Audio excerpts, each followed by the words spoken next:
15 things you didn't know about Lacoste.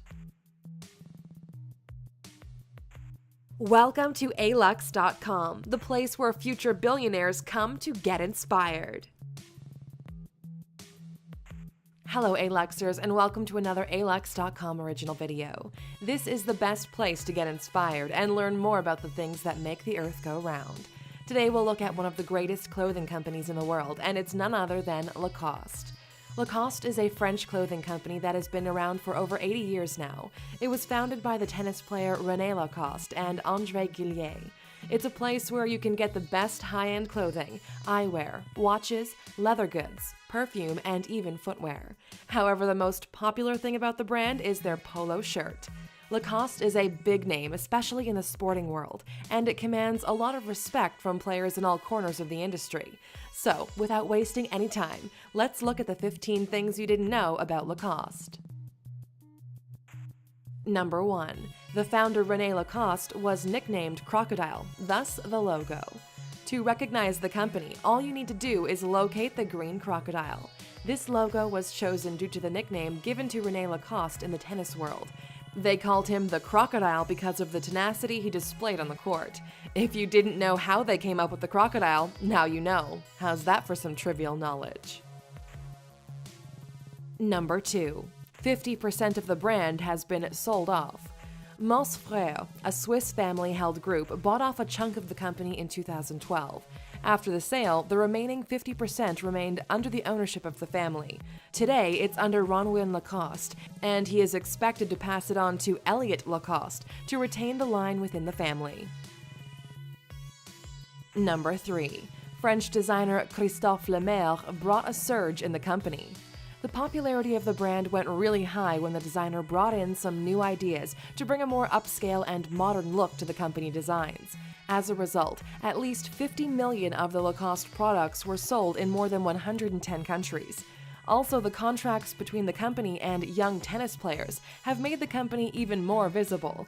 The players include Stanislav Wawrinka, who is a Swiss Olympic gold medalist, Richard Gasquet, who is a French veteran, and Andy Roddick and John Isner, who are both American stars in the tennis platform. Number 4. The company licenses the trademark to different companies. The company's trademark is often licensed out to other companies. Initially, Devon Lay was the sole owner of the license for the worldwide clothing exclusively. However, there are Lacoste polo shirts that are being manufactured in Thailand and also in China. There is also Pent Land Group, which has a license to actually produce the Lacoste footwear. As for fragrances, the license is held by Procter & Gamble, while the leather goods and bags are produced by Similac. Number 5. You'll have to part with over $80 for a Lacoste shirt. The clothing that Lacoste deals with is a high-end designer kind of clothing. The green crocodile tells you it's Lacoste. The clothing has a very fine quality, but there have been complaints that they are too highly priced. Most of the Lacoste t-shirts and polos go for over $80 a piece. The financials of the company have been greatly guarded since it's a private company, but it has been around for such a long time, which means that it is definitely making good profit. Number 6. The environmental practices of the company have been questioned. Lacoste has been in the dirty laundry report that is created by the environmental group Greenpeace. The findings of the report found that Lacoste had been working with Chinese suppliers that contribute to pollution of the Pearl and Yangtze rivers. There were samples taken that revealed that there was indeed persistent and hazardous hormone disruptor chemicals in the water that included perfluorooctane sulfonate, perfluorinated compounds, as well as alkyl phenols. Number 7. Lacoste had a falling out with Larissa Censeur. In 2011, Lacoste received accusations that they were censoring the work of Larissa Censeur, who is a Palestinian artist. She had been included in the shortlist, where 8 nominees had been chosen for the Lacoste Élysée Prize, which is a very prestigious award. The competition had been set up by Musée d'Élysée in Switzerland, and Lacoste sponsored the event. The artist's entry into the competition was entitled Nation Estate, which had to do with the dystopic sci-fi images that were based on her country's admission into UNESCO.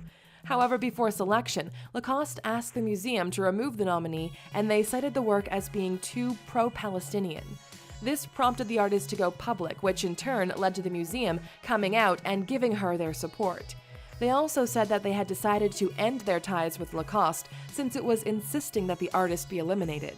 This attempt to eliminate the Palestinian artist led to a negative media report regarding the company. Number 8. The founder, René Lacoste, wasn't a naturally talented tennis player. The founder of Lacoste didn't engage in his first game until he was 15 years old. René wasn't a natural tennis player, but he was very disciplined and he had the drive to be really good at it. His intelligence as a strategist also helped him to become one of the best tennis players of his time. His father had actually issued him with an ultimatum that if he were allowed to play tennis, then he had to be the champion player in only 5 years. In his career, he was able to win 7 Grand Slam championship tournaments. Number 9. During his years of fame, tennis players had to wear ties. The idea for Lacoste wear came because René felt the attire they used in the sport was rather restrictive. At the time, the typical tennis outfit included a white shirt that was long-sleeved, button-down, long pants, and unbelievably, even a tie. This was a lot of clothes to wear as you raced all the way to the net to get that overhead shot. He needed to find something more comfortable, and this led to the creation of his brand. Number 10. René Lacoste did defeat Bill Tilden before retiring from tennis.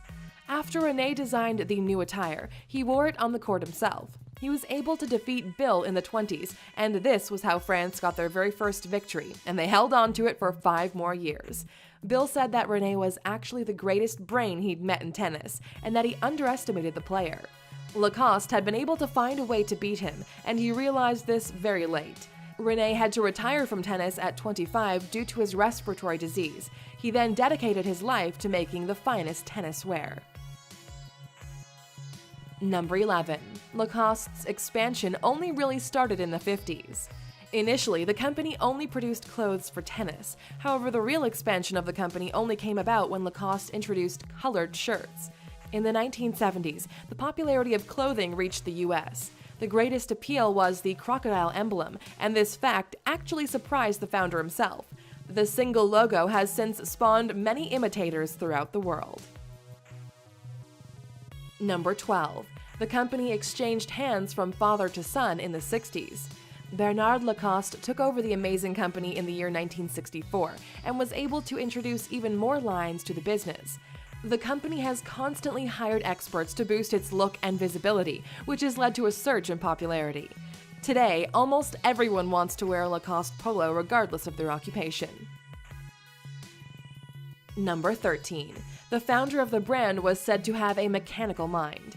The tennis player never really lagged behind in his pursuits as an athlete. He was a perfectionist, even in his sporting career. There was once a coach that really criticized him because he felt he was overtraining.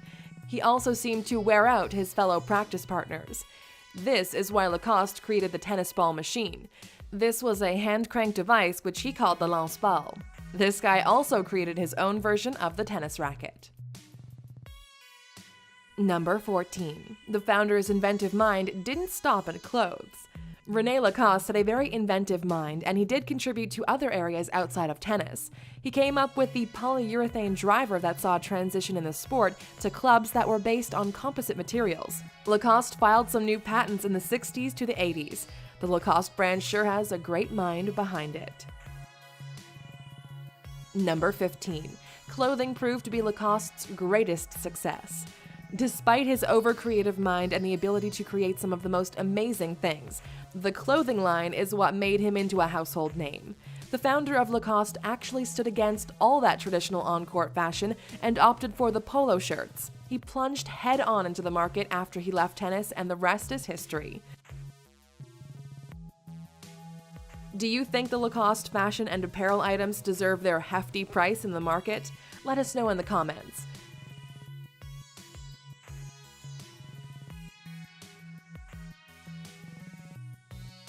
And if you stuck around until the end, here's another final fact for you.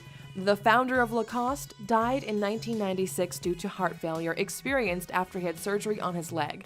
He also unfortunately had prostate cancer. Thank you for spending some time with us, A-Luxer. Make sure to subscribe so you never miss a video. If you want more, we handpicked these videos you might enjoy, or head over to alux.com for the best in fine living content on the planet. Be a part of the largest community of luxury enthusiasts in the world and tell your story.